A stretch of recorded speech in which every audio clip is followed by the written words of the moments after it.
So hi, everyone. Thank you for inviting me today. I think that this is a really, this series of days has been really inspiring in thinking about sort of how much data there is out there and how much we know and how taking action despite that is can be really hard. And how do we, in the face of a lot of struggle to collect this information and to organize, how do we move forward? And so, a lot of the questions that I ask are from the perspective of an environmental justice scholar. So my work really has been in the beginning, before I became an academic, I was an organizer and I organized in environmental justice communities, largely place-based struggles around ports and diesel pollution. And I still work on oil drilling. I work on lots of issues that are sort of in the long history of civil rights and environmental justice organizing in communities of color.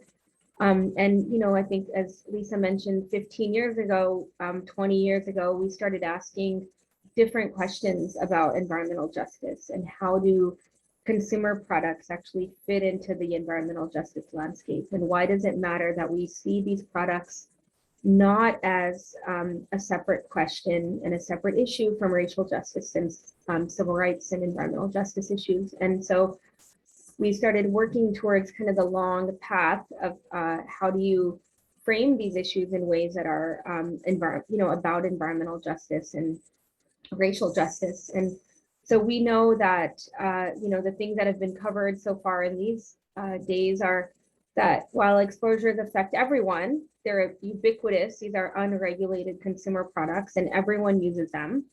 But we see that there's these big disparities in these exposures, and we can measure these downstream, right? So we measure them in blood, urine, breast milk.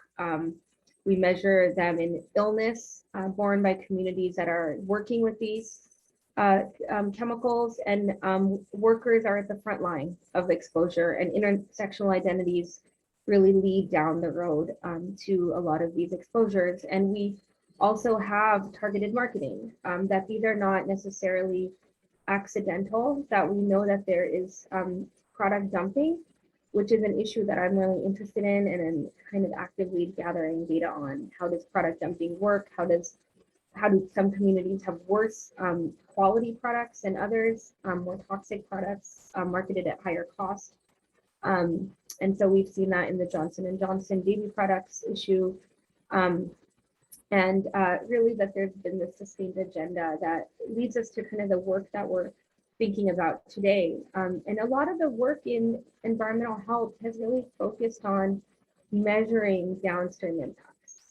So the Centers for Disease Control, every 4 years, they take a cross-section of the US population and they measure the chemicals in people. So we know about 212 different chemicals that are measured every 4 years in the US population. So we know that these levels are higher in communities of color.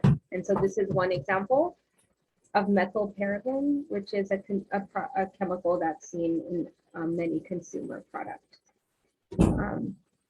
And so we, in 2017, my colleague Mizota and I wanted to think about a framework for addressing this. And you might have seen this already, but we wrote a paper called The Environmental Injustice of Beauty. And we really were trying to understand, we know all of these things that we can measure downstream, and why are there these differences in use, differences in outcomes? And we really think that there are 2 reasons, or there's multiple reasons, but the ones that we thought about are racialized beauty norms.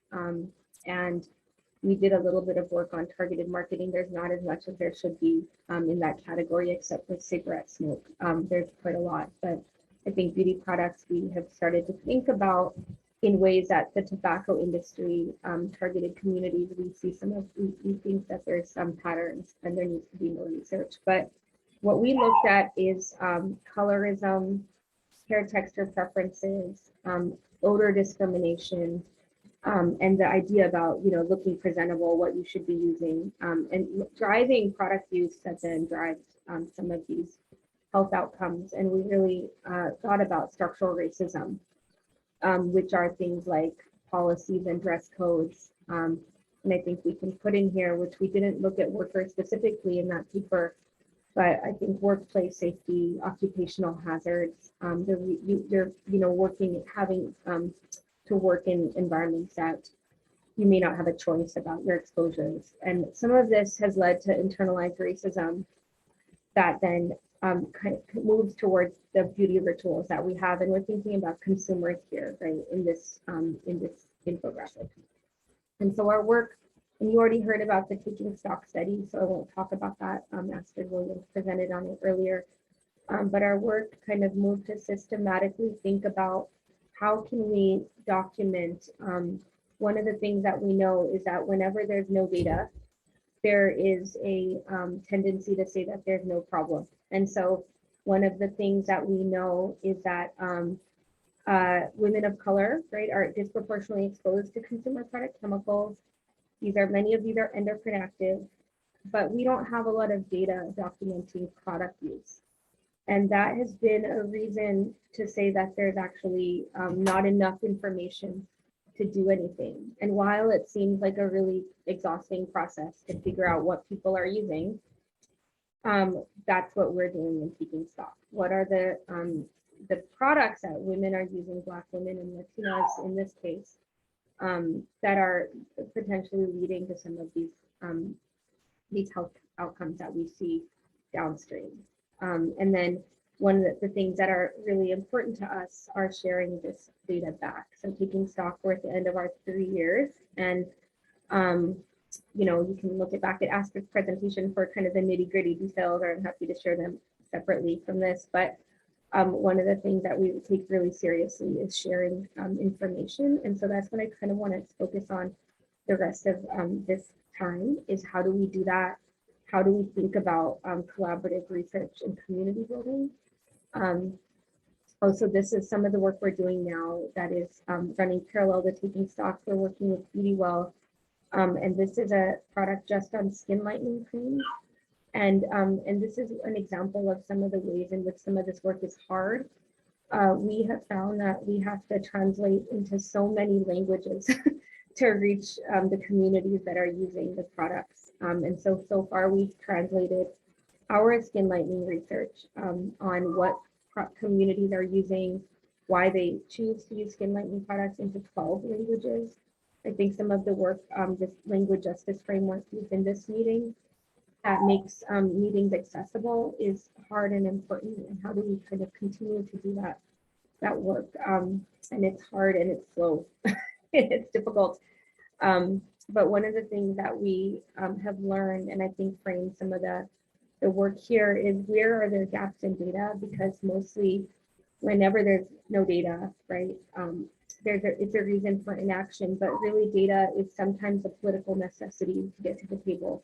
And how do we think about that problem? It's not always the case, but sometimes it is. And how do we contend with that problem and think about the role of data when we need it, when it's too much, how much is too much? Do we collect data forever and never do anything? That also is not a workable solution.